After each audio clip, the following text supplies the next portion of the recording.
नमस्कार। डॉक्टर इंदु शर्मा का सनातन धर्म के प्रेमियों और महान भारतीय दर्शन को जानने के इच्छुक सभी स्वर कथा के श्रोताओं को श्रद्धेय नमन और स्वागत। पिछले सप्ताहों से चर्चा कर रहे हैं उन संतों की जिन्होंने सनातन धर्म को सींचा। आज हम वर्तमान महाराष्ट्र की एक ऐसी महिला संत की चर्चा करेंगे जिन्होंने आध्यात्मिक चेतना के नए आयाम प्रस्तुत किए। इससे पहले कि हम आज के विषय पर चर्चा करें, आपसे कृपया अनुरोध है कि भारतीय संस्कृति का प्रचार प्रसार करने हेतु हमारी सहायता अवश्य करें और इस मिशन को सफल बनाने के लिए स्वर कथा को सब्सक्राइब अवश्य करें। तो आइए जानते हैं संत मुक्ताबाई के विषय में। मुक्ताबाई या मुक्ता वह महाराष्ट्र में 13वीं शताब्दी के भक्ति आंदोलन के एक समूह जिसे वारकरी संप्रदाय कहा जाता था का एक महत्वपूर्ण हिस्सा थी।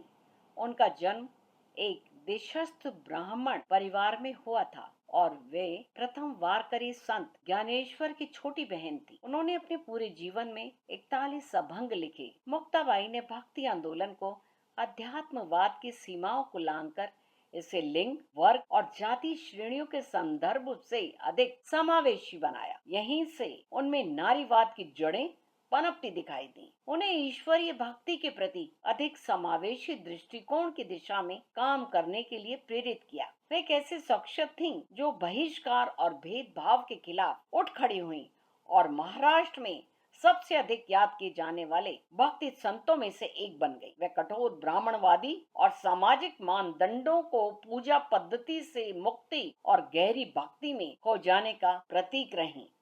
मुक्ताबाई के पिता का नाम विठल पंत कुलकर्णी और मां का नाम रुक्मणाबाई कुलकर्णी था।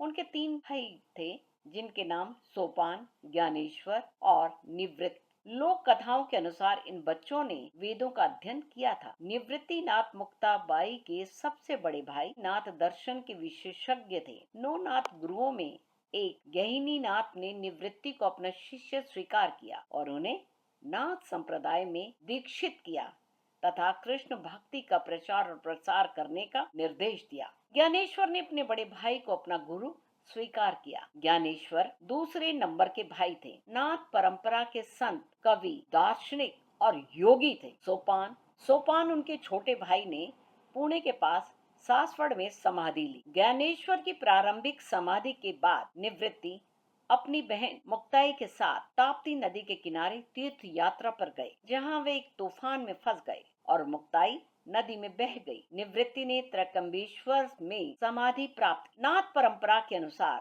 मुक्ताबाई गोदावरी नदी के तट पर पैठण के निकट अप्पे गांव के एक धर्मपरायण दंपत्ति विठल गोविंद कुलकर्णी और रुक्मणी की 4 संतानों में सबसे छोटी। विवाह के कुछ समय बाद रुक्मणी से अनुमति प्राप्त कर विठल काशी गए, जहां उनकी मुलाकात रामानंद स्वामी से हुई। उन्होंने अपने विवाह के बारे में झूठ बोलकर सन्यास की दीक्षा लेने का अनुरोध किया, लेकिन बाद में रामानंद स्वामी आलंदी आ गए और यह विश्वास करके कि उनके शिष्य विठल ही रुक्मणी के पति हैं, काशी लौट आए।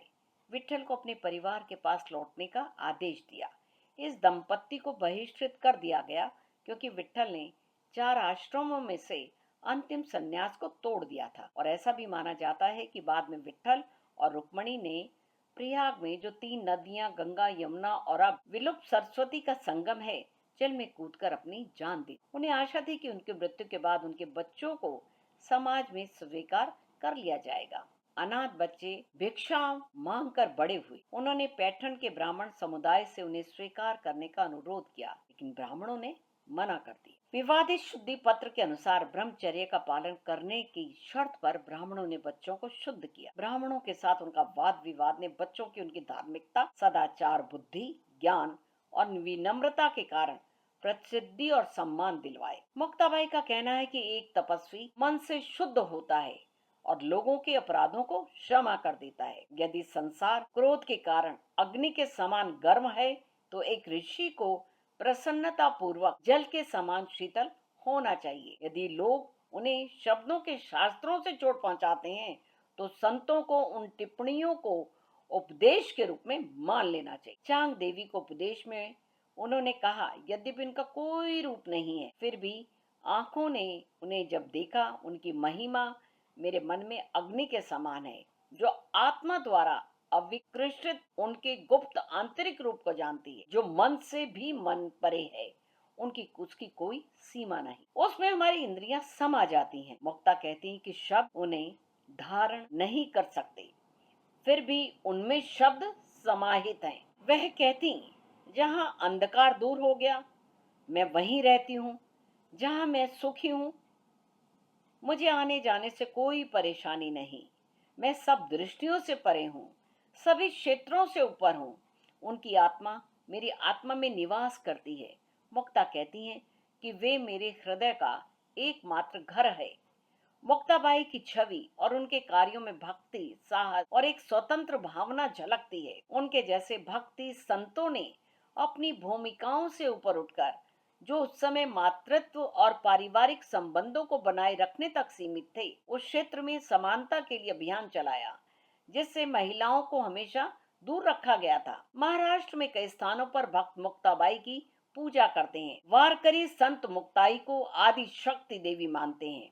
वारकरी मुक्ताई द्वारा रचित अभंग गाते हैं। वे संत मुक्ताबाई को पुकारते हैं। मुक्ताई का अर्थ है माँ मुक्ताबाई। संत मुक्ताबाई के सम्मान में एक शहर का नाम एदलाबाद से बदलकर मुक्ताई नगर कर दिया गया है।